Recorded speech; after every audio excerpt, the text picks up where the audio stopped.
Hello दोस्तों, नमस्कार, आदाब। दोस्तों, इजराइल फिलिस्तीन वॉर चल रहा है और किसी भी समय पर इजराइल की सेनाएं फिलिस्तीन की गाज़ा पट्टी के अंदर हमला करके हमास के ऊपर ताबड़तोड़ हमला कर सकती है और न जाने अब कितनी जाने जाएंगी और सब चीज़ें। लेकिन कहीं ना कहीं पूरी दुनिया इस मामले में बटी हुई है और इस मामले में जिस तरीके से बटी हुई है उसमें इस्लामिक वर्ल्ड जो है उसका ओपिनियन बहुत ज़्यादा मायने रखता है, जो ऊपर से दिखाई दे रहा है कि वो कहीं ना कहीं यूनाइटेड होता हुआ नज़र आ रहा है।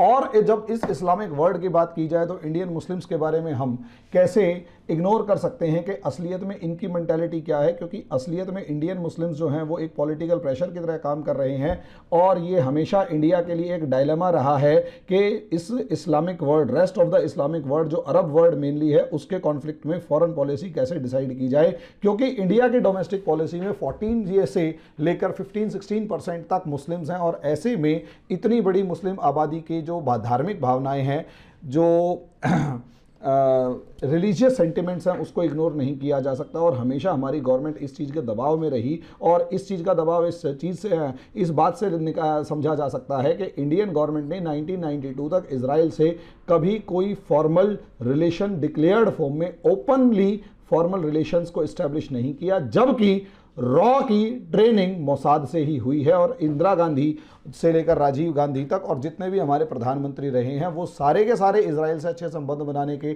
अंदर इंटरेस्टेड रहे। लेकिन हमारी डोमेस्टिक पॉलिसीज इस हद तक थी कि इस लेवल पर थी कि इजराइल की गवर्नमेंट के साथ, भाई इससे सोच कर देखिए, हमारे यहाँ रॉ जो स्पाई एजेंसी रॉ है उसको इस्टेब्लिश करने और उसको ट्रेनिंग देने के अंदर मोसाद का बहुत तगड़ा रोल रहा। लेकिन Indira Gandhi openly Yasser Arafat से अपने रिलेशंस एस्टेब्लिश करती हैं, उनको इंडिया बुलाया जाता है, वो यहाँ आके इंदिरा गांधी को अपनी बहन बताते हैं और फिलिस्तीन की जो कॉन्सुलेट है वो खोला जाता है न्यू दिल्ली के अंदर। तो अंदाज़ा लगा कर देखिए कि इस तरीके की डबल गेम इंडिया को मजबूरी के अंदर खेलनी पड़ रही होती थी। क्यों? क्योंकि एक बड़ी संख्या मुस्लिम्स की है। अब ऐसे में हमेशा से मुस्लिम्स के ऊपर सवाल उठाने के लिए खासकर हिंदू गुट जो हैं, खासकर रेडिकल हिंदू गुट्स जो हैं, वो ग्रुप्स जो हैं, वो हमेशा मुस्लिम्स की इंटीग्रिटी पर खासकर सवाल उठा रहे होते हैं। और जब वो इंटीग्रिटी के ऊपर सवाल उठा रहे होते हैं तो वहाँ से कहीं ना कहीं कॉन्फ्लिक्ट शुरू हो जाता है। और मैं इस मामले में आज ये वीडियो बना रहा हूँ, ये लेक्चर जो पूरा प्रिपेयर है वो इसी मामले में है कि असलियत में असली मामला क्या है जिसकी वजह से सारी ये प्रॉब्लम्स आ रही हैं, जो हमारे को समझना चाहिए। असलियत में इंडियन मुस्लिम्स जितने भी हैं, इंडियन मुस्लिम कम्युनिटी जो है, इंडियन मुस्लिम कम्युनिटी के ऊपर सबसे बड़े, हालांकि देखो यार सीधी सी बात यह है कि इंडियन मुस्लिम कम्युनिटी को अगर पुराने रिकॉर्ड को भी उठाकर देखेंगे तो तीतू मीर वगैरह जितने भी पुराने सोशल रिफॉर्मर्स हुए थे उन्होंने प्योरिटी ऑफ इस्लाम की तरफ ध्यान दिया। और सबसे बड़ी बात, भारत में वहाबी मूवमेंट स्टार्ट किया। भारत में वहाबी मूवमेंट इस तरीके से 1840s की बात है, ये 1840s के आसपास भारत में वहाबी मूवमेंट स्टार्ट किया और वहाबी आंदोलन स्टार्ट करके इस हद तक स्टार्ट किया कि वो पूरे हिंदुस्तान को से ब्रिटिशर्स को भगाकर दोबारा से मुगल रूल इस्टेब्लिश करना चाहते थे और उसके लिए उन्होंने आर्म्ड रिवोल्ट करने की तैयारी भी शुरू कर दी थी। हालांकि ब्रिटिशर्स को इसकी खबर लग गई और उन्होंने इनको खदेड़ दिया। लेकिन यानी इंडिया कहीं ना कहीं अब्दुल वहाब से काफ़ी ज़्यादा प्रभावित रहे और भारत में भी वहाबी मूवमेंट चला। लेकिन असलियत में इंडिया के अंदर मुस्लिम्स के बारे में जो हिंदुओं के अंदर ओपिनियन डेवलप होना शुरू हुआ, उसके पीछे की जो सबसे पहली स्टोरी चलती है वो वीर सावरकर की या वी.डी. सावरकर की जो बुक्स हैं उनके अंदर से निकल कर आती है। जो सबसे पहले इन्होंने टू नेशन थ्योरी के बारे में डिस्कशन किया और इस टू नेशन थ्योरी में इन्होंने साफ स्पष्ट शब्दों में कहा कि इंडिया के अंदर Muslims have dual loyalty. India के अंदर जो मुस्लिम्स ऑफ इंडिया हैं उनकी हमेशा ड्यूअल लॉयल्टी रहेगी। और ड्यूअल लॉयल्टी क्या होती है कि उनकी लॉयल्टी दो तरफ बटी हुई है। एक लॉयल्टी है रिलीजन के नाम की और दूसरा लॉयल्टी है कंट्री के नाम की। और हमेशा इनकी रिलीजन वाली जो लॉयल्टी है वो कंट्री की लॉयल्टी से हमेशा बड़ी रहेगी। मैं मानता हूं आप लोगों में से बहुत से हमारे मुस्लिम भाइयों को गुस्सा आ चुका होगा, लेकिन प्रॉपरली मेरे इस पूरे लेक्चर को सुनिएगा कि इसके पीछे की पूरी फिलॉसफी क्या है, पूरा का पूरा जो कहानी होती है वो क्या है। इसकी वजह से आपको काफ़ी सारी चीज़ें समझ में आना शुरू हो जाएंगी कि असलियत में पॉलिटिक्स क्या है। वीर सावरकर की जो सिंपल थॉट्स में था कि असलियत में मुस्लिम्स की जो लॉयल्टी है, मुसलमानों की जो वफादारी है, वो धर्म के नाम पर ज़्यादा है और देश के नाम पर कम है, उसके पीछे का कारण ये है, उन्होंने बताया कि उसके पीछे का कारण ये है कि मुस्लिम्स के जितने भी पायस रिलीजियस प्लेसेस हैं जिन्हें आप जिसमें उन्हें पिलग्रिम करना पड़े या फिर तीर्थ यात्रा करनी पड़े, वो सारे के सारे अरब कंट्रीज़ में मौजूद हैं।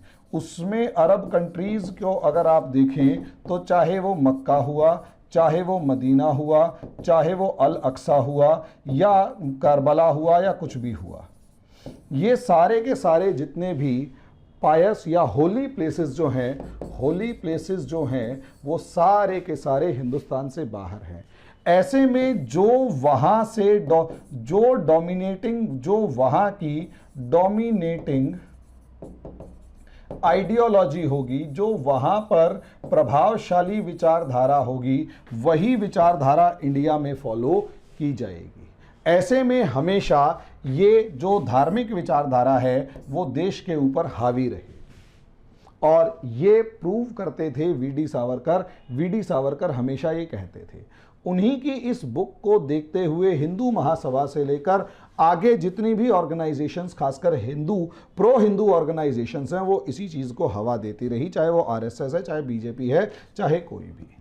लेकिन ये और इसको अगर आप देखेंगे तो इस टू नेशन थ्योरी को सही प्रूव होते हुए आप देखते हैं 1914 से लेकर 1922 के बीच तक, जब असलियत में फर्स्ट वर्ल्ड वॉर चल रहा था और इस फर्स्ट वर्ल्ड वॉर के अंदर मुस्लिम्स ने खिलाफत मूवमेंट शुरू किया, और असलियत में इस खिलाफत मूवमेंट ने टू नेशन थ्योरी को किसी न किसी तरीके से सही सिद्ध कर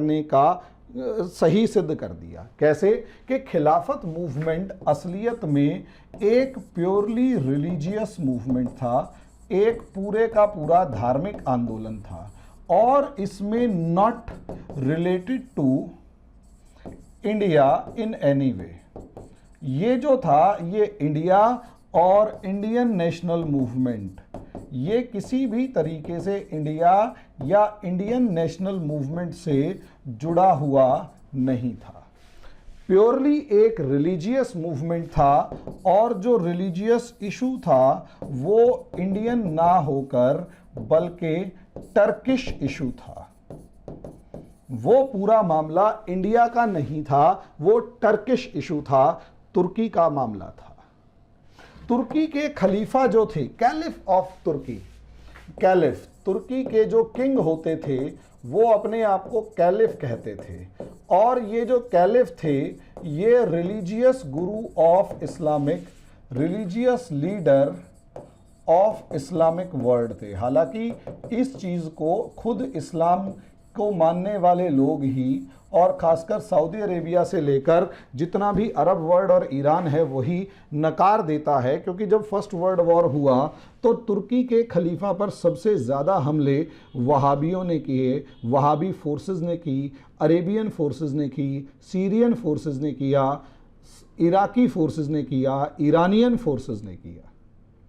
तो इसलिए ये कहना कि ये religious leader of Muslims of all over this world है, ये स्टेटमेंट गलत है, क्योंकि सबसे ज़्यादा हमले करने वाले मुस्लिम फोर्सेस थी। सब, ब्रिटेन ने तो कोई फोर्स भेजी ही नहीं, ब्रिटेन ने तो सिर्फ नेवल फोर्स भेजी थी, और ताकि वो भी इसलिए ताकि जो बे ऑफ डार्डिनेल्स है वो बंद रहे और मारमरा सी के ऊपर कंट्रोल रहे।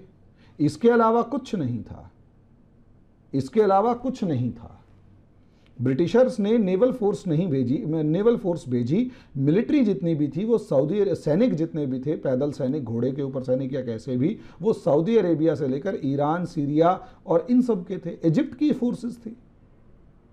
इन लोगों ने टर्की के ऊपर हमला करके टर्की को हराया था।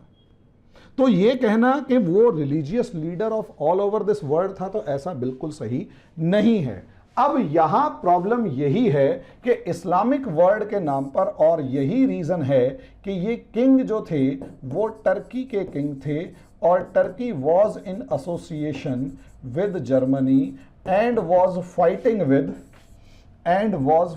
With Britain and its group.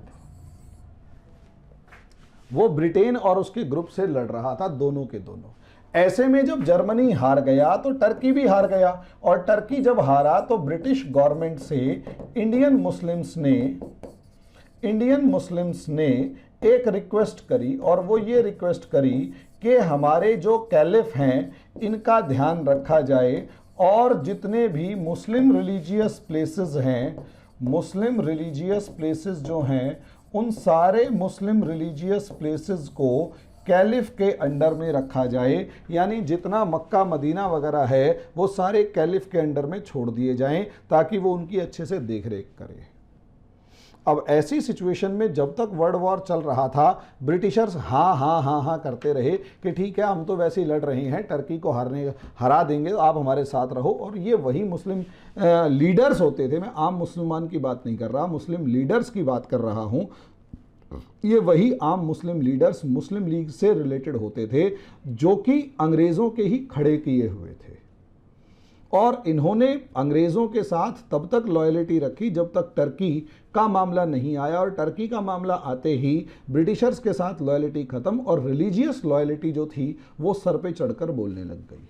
नतीजा उसका ये हुआ कि कैलिफ को सम्मान दिया जाए, उसका रिगार्ड किया जाए, ये कहा गया, और ब्रिटिशर्स ने ये माना शुरुआत में, लेकिन बाद में उन्होंने टर्की की काट छांट करके सारे रिलीजियस प्लेसेस छीनकर टर्की को छोटा सा बनाकर छोड़ दिया। यहाँ से इंडियन मुस्लिम्स जो हैं वो अनॉयड फ्रॉम ब्रिटिश, वो ब्रिटिश से नाराज हो गए। ये इनकी सबसे बड़ी खास बात थी, वो ब्रिटिशर्स से नाराज हो गए, और जैसे ही वो इंडियन मुस्लिम्स जो थे यहाँ पर इन्होंने, मुस्लिम लीडर्स नाराज हुए, यहाँ पर इन्होंने क्या किया कि खिलाफत मूवमेंट शुरू कर दिया। खिलाफत मूवमेंट, गांधी जी ने इसे सपोर्ट किया और इसको हिंदू सपोर्ट प्रोवाइड करने के लिए नॉन कॉपरेशन मूवमेंट यानी असहयोग आंदोलन शुरू कर दिया। खिलाफत और असहयोग का मतलब बिल्कुल सेम है। खिलाफत नाम मुस्लिम्स के लिए था, असहयोग नाम हिंदुओं के लिए था। ये मूवमेंट जब तक चलता रहा तब तक बहुत बहुत बहुत बढ़िया था, लेकिन एकदम से 1924 के अंदर मुस्तफ़ा कमाल पाशा अतातुर्क नाम के लीडर आए, मिलिट्री कमांडर थे, और इन्होंने अबॉलिश्ड कैलिफेट, इन्होंने खिलाफत को ख़त्म कर दिया। अब खिलाफत ख़त्म, सोचकर देखिए, खिलाफत ख़त्म तो खिलाफत मूवमेंट ख़त्म तो पूरे का पूरा मुस्लिम मूवमेंट ख़त्म, इंडियन नेशनल मूवमेंट से मुस्लिम बाहर। इसीलिए भारतीय मुसलमानों के ऊपर मैक्सिमम जो रेडिकल थॉट वाले राइटर्स हैं, खासकर हिंदू रेडिकल थॉट वाले राइटर हैं, वो ये लिखते हैं और गांधी के क्रिटिक्स लिखते हैं कि गांधी जी ने यहाँ इस्लाम को हिंदू धर्म से रिलीजन को पॉलिटिक्स से जोड़ दिया, जिसकी वजह से पूरे हिंदुस्तान का बंटवारा हुआ। और मुस्लिम्स के ऊपर वो आरोप लगाते हैं कि मुस्लिम्स जो हैं इंडियन नेशनल मूवमेंट में धार्मिक भावनाओं के साथ, धार्मिक माइंडसेट के साथ, रिलीजियस माइंडसेट यानी धार्मिक मानसिकता के साथ जुड़े, और धार्मिक मानसिकता के साथ ही भारतीय राष्ट्रीय आंदोलन छोड़ गए। और रियलिटी है, यहाँ तक कि विपिन चंद्रा जैसे सेक्युलर लीडर्स ने भी लिखा है कि जितनी भागीदारी मुस्लिम्स की असहयोग आंदोलन में थी खिलाफत आंदोलन के चलते, उतनी भागीदारी मुस्लिम्स की उसके बाद कभी किसी आंदोलन में नहीं रही। सुप्रीम 2-4-10 लीडर छोड़ दिए जाएं तो ग्राउंड लेवल पर बहुत ज़्यादा पकड़ कांग्रेस की मुस्लिम इलाकों में नहीं थी।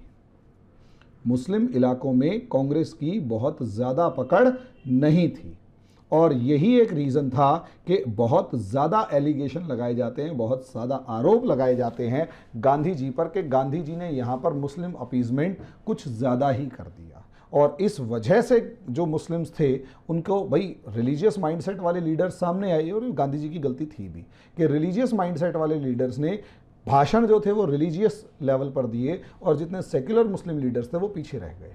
नतीजा उसका ये रहा कि पूरे का पूरा जो मामला था वो गड़बड़ हो गया और यहाँ से मुस्लिम लीग जो है वो एक मजबूत विपक्षी दल के रूप में खड़ी होती हुई नजर आई कांग्रेस के सामने। हालांकि 1937 के रिजल्ट्स कोई और कहानी कहते हैं, जिसमें पता लगा कि मुस्लिम लीग को पूरे हिंदुस्तान में सिर्फ 4.4% वोट्स मिले थे 1937 के इलेक्शंस में, जो कि कई जगह पे उसकी ज़मानत तक जब्त हो गई थी और मुस्लिम डोमिनेटेड जो सीट्स थी वो तक नहीं जीत पाई थी।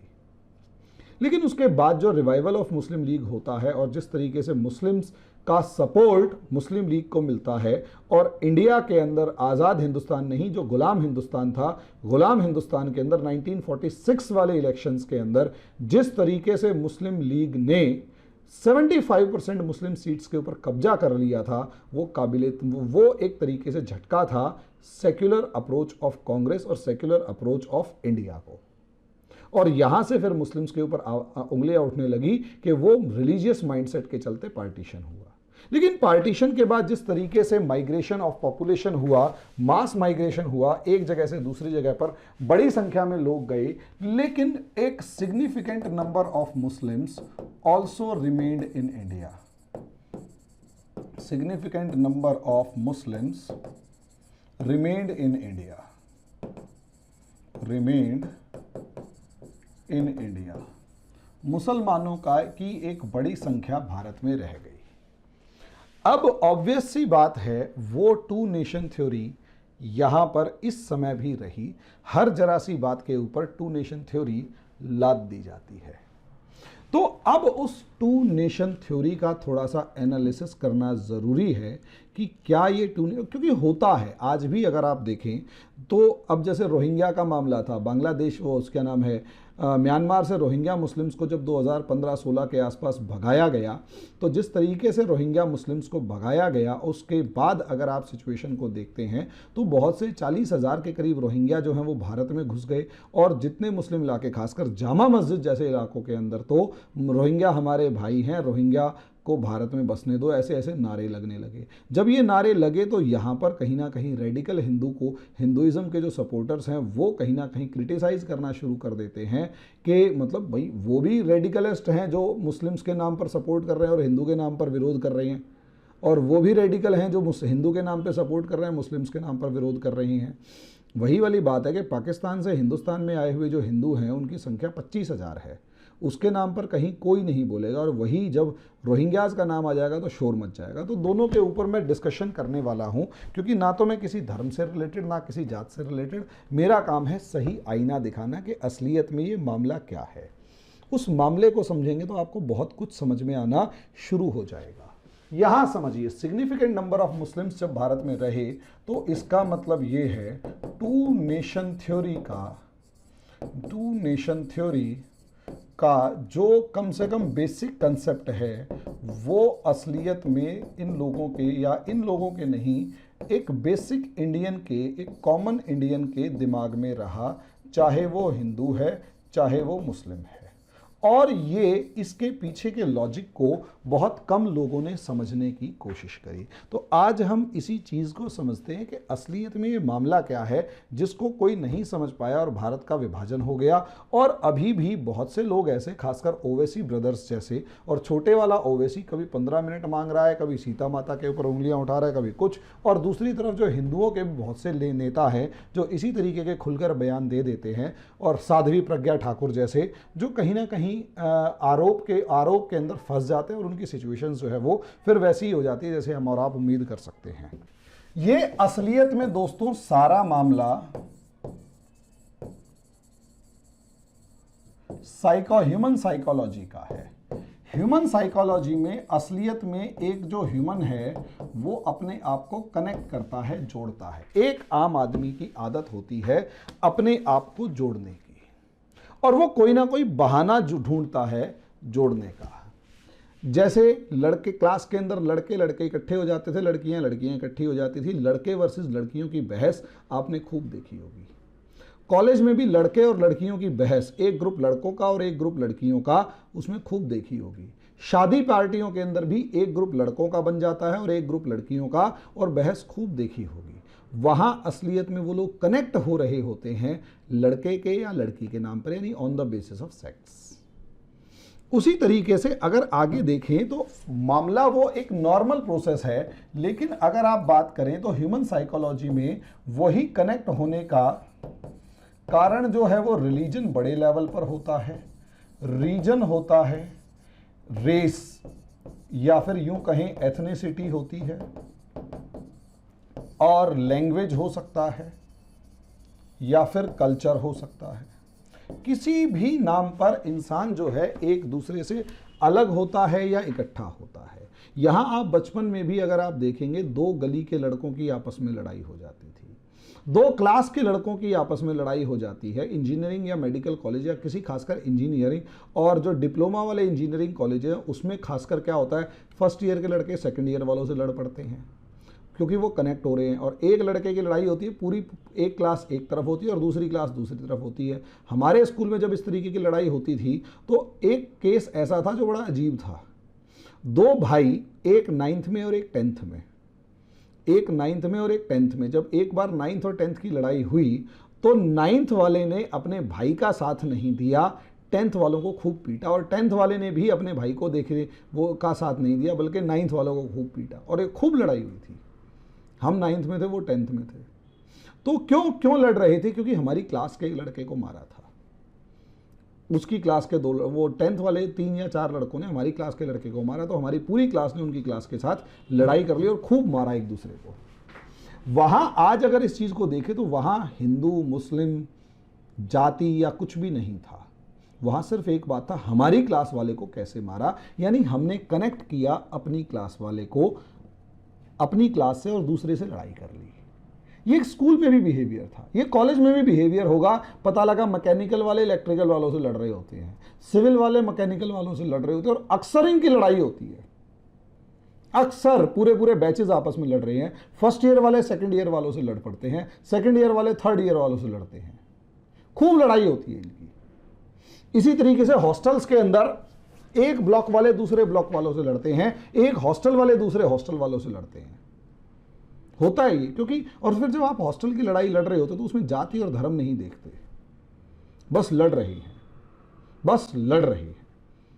यहीं पर जब हॉस्टल वाले अलग अलग जातियों में बटे हुए होते हैं, जैसे कई बार SC ST हॉस्टल एक तरफ है और दूसरा जो जनरल कैटेगरी का हॉस्टल है वो एक तरफ है, तो दोनों आपस में खूब लड़ते हैं, समझे, दोनों लड़ रहे होते हैं। इसी तरीके से कई बार अगर आप यूनिवर्सिटी में देखेंगे तो रीजन के नाम पे लड़ाई होती है, खासकर JNU जैसों में रीजन के नाम पर के एक ग्रुप बना हुआ होता है जो एक किसी पर्टिकुलर स्टेट का, मान लिया हरियाणा स्टेट का, और दूसरा जो है वो बिहार स्टेट का, आपस में लड़ रहे होते हैं।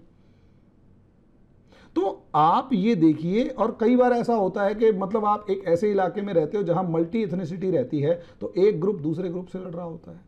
तो ये ह्यूमन साइकोलॉजी है, इसे आप टू नेशन थ्योरी से कनेक्ट नहीं कर सकते। आम आदमी अपने आप को जोड़ते हुए देखता है, जहां वो होगा, अगर 4 बंगाली हैं, 4 बंगाली हैं और 4 पंजाबी हैं, 4 बंगालियों में से 1 मुस्लिम है और 3 हिंदू हैं, और 4 पंजाबियों में से 1 मुस्लिम है और 3 हिंदू हैं, और ऐसी सिचुएशन में जो मुस्लिम बंगाली होगा वो हिंदू बंगालियों का साथ ज्यादा देगा, अगर बहस बंगाली पे हो रही होगी। अगर बहस धर्म पे नहीं होगी और अगर बहस बंगाली पे हो रही होगी तो बंगाली मुस्लिम बंगाली हिंदुओं का साथ देगा। वेजिटेरियन और नॉन वेजिटेरियन के बीच में जब बहस होगी तो नॉन वेजिटेरियन का साथ देगा, नॉन वेजिटेरियन वेजिटेरियन का साथ कभी नहीं देगा, क्योंकि एक इंसान अपने आप को जोड़ रहा है। और जब आप किसी मुद्दे पर बहस कर रहे होते हैं तो वो एक इंसान दूसरे इंसान से जुड़कर अपने आप को जोड़ लेता है कि मेरे लिए मैं ऐसा हूं या मेरे लिए फायदा है तो मैं इसके लिए बोलूंगा। ये ह्यूमन साइकोलॉजी है, इसे आप बदल नहीं सकते। और मैं छोटे छोटे एग्जाम्पल आप लोगों को इसलिए दे रहा हूं, आप खुद सोच कर देखिए। और जब यह मामला होता है तो ऐसे में एक इंसान जान, और यहां पर एक इंसान जो है वो बार बार अपनी इन सब सिचुएशंस को बदलता रहता है। इससे अंदाजा लगाइए, फॉरेन कंट्रीज में इंडियन और पाकिस्तानी तब तक आपस में नहीं लड़ते जब तक कि मामला इंडिया और पाकिस्तान का ना हो। इंडियन और पाकिस्तानी तब आपस में लड़ पड़ेंगे विदेशों में भी, जब इंडिया और पाकिस्तान का मामला होगा या मैच होगा। वरना यही इंडियन और पाकिस्तानी अपने आप को अगेंस्ट यूरोपियंस खड़ा रखते हैं और यूनाइटेड फॉर्म में रह के एक इलाके में, एक घर में, कई बार एक घर में भी, एक रूम में शेयर करके भी रह रहे होते हैं, आपस में शादियां करते हैं, कोई प्रॉब्लम नहीं है, क्योंकि वहां कनेक्ट क्या हो रहा है, वहां कनेक्ट हो रहा है एशियन वर्सेस यूरोपियन। जो एशियन होगा वो एशियन का सपोर्ट करेगा, जो यूरोपियन होगा वो यूरोपियन का सपोर्ट करेगा। यही इंडियंस, चाहे वो हिंदू हो चाहे वो मुसलमान हो, अरब कंट्रीज में जाकर एक साथ रहते हैं और अरब्स के अगेंस्ट रहने की कोशिश करते हैं, क्योंकि वहां पर अरब वर्सेस नॉन अरब है, ऐसा होता है। और वो जो अरब है वो इंडियन मुस्लिम्स को इंडियन समझता है और इंडियन हिंदू के बराबर समझता है, उसे कोई फर्क नहीं पड़ता, क्योंकि वो अपने आप को अरब पहले मानता है, मुसलमान तो वो है ही, और अपने आप को इंडियन रेस से सुपीरियर मान रहा है। यानी यहां अगर आप देखें तो मामला कुछ और है, हम उसे सिर्फ धर्म के चश्मे से देखते हैं, इसलिए मुझे हमें हर चीज धर्म धर्म धर्म धर्म नजर आता है। मामला कहीं और है, कुछ और है, मामला कहीं और है और कुछ और है, और हमें इस चीज को समझना होगा कि मामला क्या है। मामले को जब आप देखने की कोशिश करते हैं या मामले को समझने की कोशिश करते हैं, तो यहां पर एक तो आ जाता है कॉमन ह्यूमन का, कॉमन मैन की बात। अगर आप इस कॉमन मैन की बात कर रहे होते हैं, अगर आप इस कॉमन मैन की बात कर रहे होते हैं, यानी अगर आप इस आम आदमी की बात कर रहे होते हैं, तो इसकी प्रेफरेंस कुछ नहीं होती। और आम इंडियन मुस्लिम्स को अगर आप देख लें, आम इंडियन मुस्लिम को अगर आप देख लें, मैं गारंटी से कहता हूं 10 पैलेस्टीनियंस का नाम नहीं बता सकता, 10 फिलिस्तीनियों का नाम नहीं बता सकता, फिलिस्तीन के लीडर का नाम नहीं बता सकता। 99% इंडियन मुस्लिम्स फिलिस्तीन की राजधानी नहीं बता सकते, स्पेलिंग नहीं बता सकते, उनके कपड़े पहनने के ढंग नहीं बता सकते, उनकी भाषा नहीं जानते, कुछ नहीं जानते। तो जब एक ऐसी कम्युनिटी से क्या कोई लेना देना होगा, क्या कोई मतलब होगा आपस में? नहीं होगा। लेकिन ये मतलब बनाया जाता है। कौन बनाता है ये मतलब? इंडियन मुस्लिम्स का बनाता है इंडियन पॉलिटिशियन। ये जो राजनीतिक है, ये जो राजनीति करने वाले राजनेता हैं, असलियत में ये जो इंडियन पॉलिटिशियंस हैं, ये इस मतलब को बनाते हैं, ये इस मकसद को बनाते हैं। उसके पीछे के लॉजिक को समझिए। असलियत में इंडियन पॉलिटिक्स के लॉजिक को अगर आप उठाकर देखेंगे तो वहां पर दो बड़ी कम्युनिटीज हैं। एक कम्युनिटी है हिंदू और दूसरी कम्युनिटी है मुस्लिम।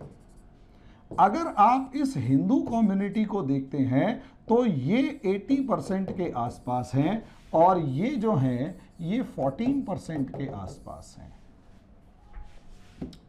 अब असलियत में हिंदू अगर यूनाइटेड होगा, हिंदू अगर यूनाइटेड होगा तो except BJP, threat to every party, threat to each and every party.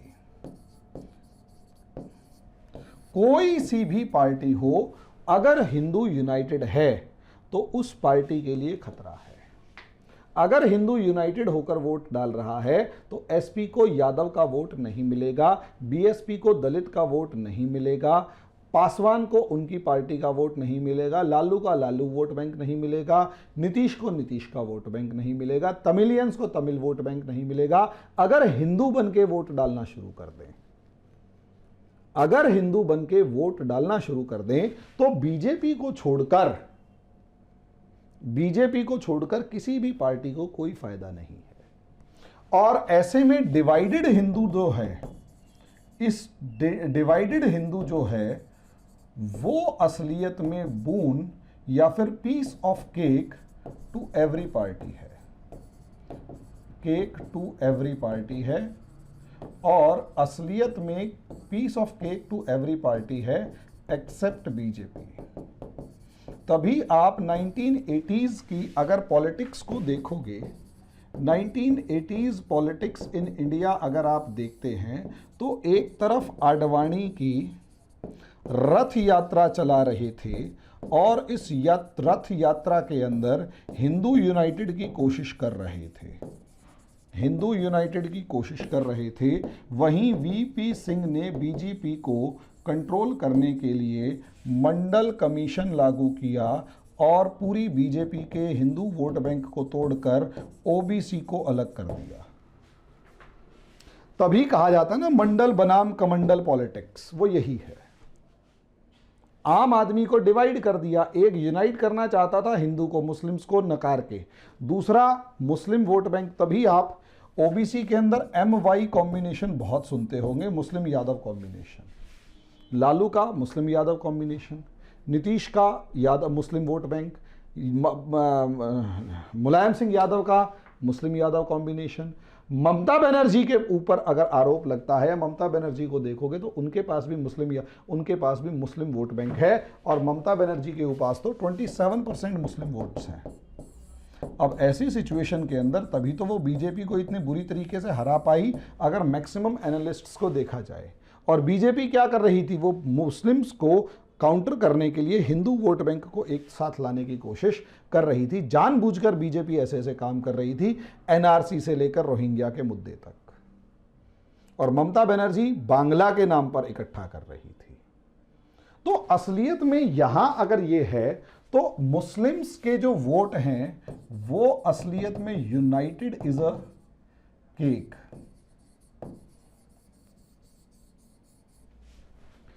आम मुसलमान एक केक की तरह हैं, अगर वो यूनाइटेड हुआ तो, बल्क में वोट दिया तो। ममता बनर्जी को बल्क में मुस्लिम वोट मिला 27%।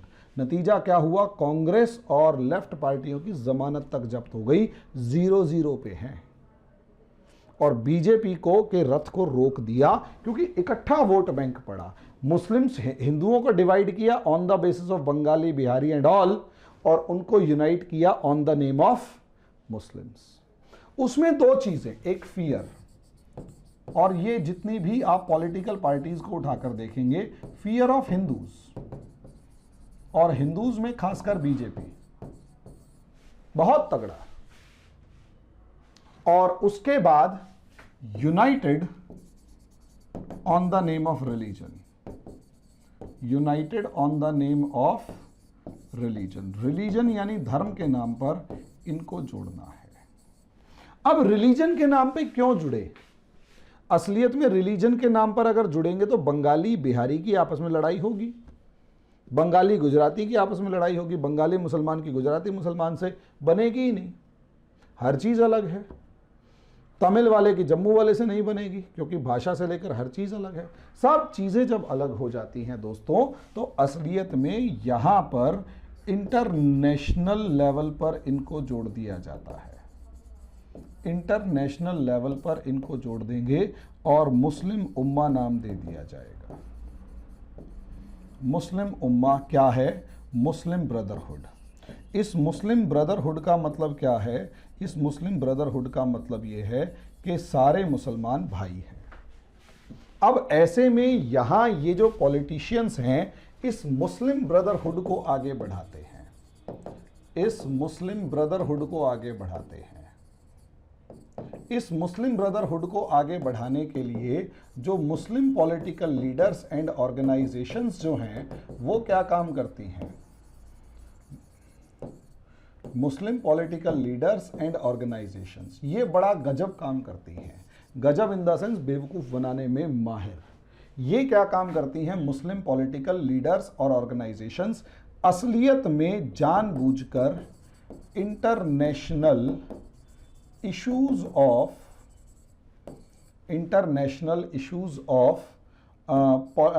इंडिया, इश्यूज ऑफ इस्लाम उठाती हैं जानबूझकर। और इसमें सबसे पहला मामला पैलेस्तीन का हुआ, पैलेस्तीनियन इशू। उसके बाद चाहे आप दूसरे फ्रांस का इशू उठा लें, चाहे आप अमेरिका का इशू उठा लें, चाहे कोई सा भी इशू उठा लें, सारे इश्यूज उठाए जाते हैं और हर ऐसे मामले को उठाया जाता है जहां एक मुस्लिम एक नॉन मुस्लिम से लड़ रहा है।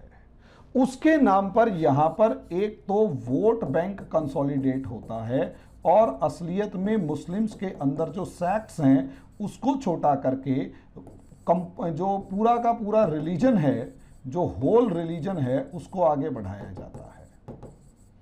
पूरे के पूरे रिलीजन को आगे बढ़ाया जाता है और सेक्ट्स खत्म, और उसका जो सेक्ट्स हैं यानी उसके जो विभाजन हैं वो खत्म। अब ऐसी सिचुएशन में यहां पर होल रिलीजन, पूरा धर्म है तो वोट बैंक हो गया और इन्हीं नामों पर मिल जाता है डोनेशन।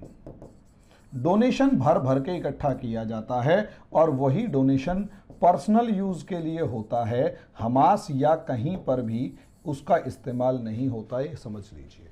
क्योंकि किसी जितना भी आप फिलिस्तीन के नाम पर डोनेशन दे रहे होंगे, कहाँ पता लगता है कोई एक फोटो बता दे जिसके अंदर ये बता रहा हो कि इंडियंस जो हैं, कोई एक फोटो ये बता दें जिसके अंदर ये बताया जा रहा हो कि ये जो इंडियंस हैं इन्होंने, इंडियन मुस्लिम ऑर्गेनाइजेशंस ने फिलिस्तीन के अंदर जाके इतना पैसा खर्च किया। ऑडिट तो कुछ होता नहीं है, किसी तरीके का कुछ भी नहीं होता। आज भी अगर आप देख लेंगे, हमास के पास ईरानियन असले के अलावा कुछ असला ही नहीं है।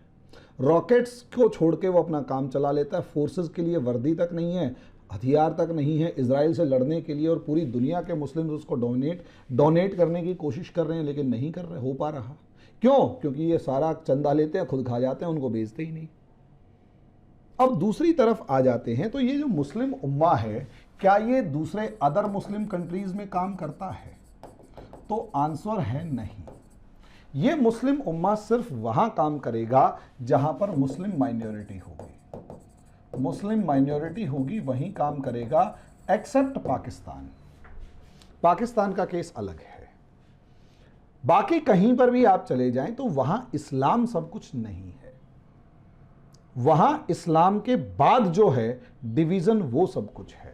वहां अब इस्लाम तो उन सब में कॉमन है। अगर आप टर्की को देखोगे तो इस्लाम, Turkey, Iran, Saudi Arabia, Syria, Iraq, Iran जो भी है, इन सब में, कतर वतर जितने भी हैं, इन सब में इस्लाम तो कॉमन है। अगर आप अफगानिस्तान में देख लोगे तो जितने कबीले तालिबान और ये सब लड़ रहे हैं तो इस्लाम तो कॉमन है। अगर आप सेंट्रल एशिया में देख लोगे तो इस्लाम तो कॉमन है। अब क्योंकि ये कंट्रीज 100% इस्लाम है और इस्लाम सब में कॉमन है, तो इस्लाम के बाद वो डिवाइड कर लेते हैं रीजन के अंदर, वो डिवाइड कर लेते हैं एथनिसिटी के अंदर, वो डिवाइड कर लेते हैं अपने आप को क्लैन के अंदर। तो इस्लाम कॉमन है फिर भी मार रहे हैं। क्यों? रीजन के लिए, कि तू सऊदी और मैं इजिप्ट वाला दोनों लड़ेंगे। एथनिसिटी के नाम पर एक दूसरे को मार रहे होंगे, प्रजाति के नाम पर एक दूसरे को ख़त्म कर रहे होंगे। कैसे? ईरान नॉन अरब आर्यन माना जाता है, सऊदी अरेबिया अरब माने जाते हैं, टर्की तुर्क माने जाते हैं, मार रहे हैं एक दूसरे को। अफगानिस्तान में तालिबान जो है वो पख्तून हैं, पठान, उज़्बेक अलग हैं, ताजिक अलग हैं, हज़ारा अलग हैं, सब एक दूसरे को मार रहे हैं। क्यों? क्योंकि वहाँ पर इस्लाम कॉमन फीचर नहीं है। तो लड़ना, और लोगों की आदत होती है कनेक्ट करना, और पॉलिटिशियन की आदत होती है डिवाइड करना। और अगर पॉलिटिशियन अपने मामले में, अपने इशू में लोगों को अपने साथ कनेक्ट करने में कामयाब हो गया तो वो पॉलिटिशियन सबसे पहले जीतता है, लेकिन लोग मरते हैं यहां। इसीलिए यही एक रीजन है कि सबसे ज्यादा शोर इंडिया पाकिस्तान जैसे देशों में मचता है। बाकी दुनिया के किसी भी देश के अंदर कहीं कोई इस्लाम के नाम पर शोर नहीं मचता, क्योंकि इस्लाम उनके लिए सेकेंडरी हो गया और अपना रीजन, क्लैन और एथनिसिटी जो है ये प्राइमरी हो गया। यही रीज़न है इजराइल के खिलाफ सबसे ज़्यादा उछलने वाले देशों में टर्की अपनी पॉलिटिकल सर्कमस्टेंसेस की वजह से उछल रहा है, पाकिस्तान अपनी पॉलिटिकल सर्कमस्टेंसेस की वजह से उछल रहा है, वरना दुनिया का कोई इस्लामिक देश ज़्यादा शोर नहीं मचा रहा। सोच समझ के बोल रहे हैं। और सबसे बड़ी बात, फिलिस्तीन वाले अरब हैं तो अरब के नाम पे तो कोई बोल ही नहीं रहा। ईरान और तुर्की एक प्लेटफॉर्म पे आके इजराइल से लड़ने की हिम्मत नहीं कर रहे। ये सबसे मेन बात है। और इसीलिए अगर आप सभी लोग इस चीज को समझें तो वास्तव में ये जो पॉलिटिशियन लोग होते हैं, ये हम लोगों को इस बुरे तरीके से डिवाइड कर रहे हैं। और इसमें इस्लाम को तो सबसे ज़्यादा ठगा जा रहा है उन्हीं के पॉलिटिकल लीडर्स के द्वारा। और ये जो फिलिस्तीन का इशू है, इसमें भारतीय मुसलमान जितना शोर मचा रहे हैं, वो असलियत में अपनी पॉलिटिशियंस की जो भाषा है वो बोल रहे हैं। और पॉलिटिशियंस का जो उसके पीछे का मकसद है वो यही है कि इन मुस्लिम वोट्स को यूनाइटेड रखा जाए मुस्लिम उम्मा के नाम पर और फियर ऑफ हिंदू के नाम पर, फियर ऑफ बीजेपी के नाम पर यूनाइटेड रखा जाए और ये मुस्लिम वोट डिवाइड ना होने पाए, शिया सुन्नी बरेलवी देहलवी और इन सब के नाम पर डिवाइड ना होने पाए। इसीलिए जानबूझकर इन मुद्दों को अपना लोकल मुद्दा बना दिया जाता है। और दूसरा डोनेशन के नाम पर, और यहीं से पूरा देश जो है फिर वो कहीं ना कहीं देश का जो मुसलमान है वो समझिए कंफ्यूज्ड है। वरना पार्टीशन हो गया, उसके बाद हिंदू मुस्लिम पार्टीशन हो गया। बांग्लादेश बंगाली के नाम पे अलग हुआ था, इस्लाम के नाम पे अलग नहीं हुआ था। वरना तो वो इस्लाम के नाम पे जब अलग हुआ तो कौन सी बन गई? बंगाली जब बंगाली के नाम पे अलग हो गया, बांग्लादेश बना लिया, तो देखो कितनी तरक्की कर गया, क्योंकि रिलीजन तो कॉमन था। और पाकिस्तान में आज भी इस्लाम के नाम पे सब चीज़ें चल रही हैं, इस्लामिक रिपब्लिक ऑफ पाकिस्तान है, फिर भी ये लोग कभी किसी को मार रहे हैं, कभी किसी को मार रहे हैं। और यही मारकाट सऊदी अरेबिया से लेकर सारे के सारे मिडल ईस्ट में मची हुई है। हर कोई एक दूसरे की पीठ में छुरा घोंप रहा है। क्यों? क्योंकि वो इस्लाम के नाम पर ना होकर आपस में रेस, एथनिसिटी और इन सब के नाम पर लड़ रही है। तो कॉमन मासेस के लिए वहाँ इस्लाम इशू नहीं है। इंडिया में इस्लाम इशू इसलिए है क्योंकि इंडिया के अंदर हिंदू मेजॉरिटी है, वरना कोई प्रॉब्लम नहीं होती। इसलिए टू नेशन थ्योरी जो वीडी सावरकर ने कही वो अधूरी थी। और यहां समझने वाली बात यह है कि असलियत में आम मुसलमान भाई को समझना है कि आपके जो दिमाग के साथ खेला जा रहा है पॉलिटिशियंस के द्वारा वो खतरनाक है। और टू नेशन थ्योरी के अलावा जो कहानी है वो पॉलिटिशियंस की है। ये लोग आपस में इनको मैनिपुलेट कर रहे हैं और आम आदमी, और यही कारण है हिंदू कौन सा कम है। पाकिस्तानी हिंदू के नाम पे हिंदू क्यों शोर मचाता है? नेपाल को हिंदू राष्ट्र घोषित करने के लिए आरएसएस क्यों ताकत लगा रहा है? और जहां पर भी हिंदू के साथ कुछ हो जाता है इशू, वहां सारा हिंदू क्यों भड़क रहा है? क्योंकि कनेक्ट कर रहा है। और पाकिस्तान अफगानिस्तान से सारे भाग के हिंदुस्तानी क्यों आ रहे हैं? क्योंकि कनेक्ट कर रहे हैं। और ये अकेले इसमें थोड़ा है, सब में है, पूरी दुनिया में है। आम आदमी धर्म से अपने आप को जोड़ता है, इसके अलावा कुछ नहीं। और उसके पीछे का खेल पॉलिटिशियंस का होता है, राजनीतिज्ञों का होता है। बाकी जैसे भी आगे इसके ऊपर डिस्कशन होंगे आप कमेंट बॉक्स में ज़रूर लिखिए। ऐसे ही डिस्कशंस आगे चलते रहेंगे। अभी के लिए इतना ही, धन्यवाद। You can download our app from Play Store for free live demo classes.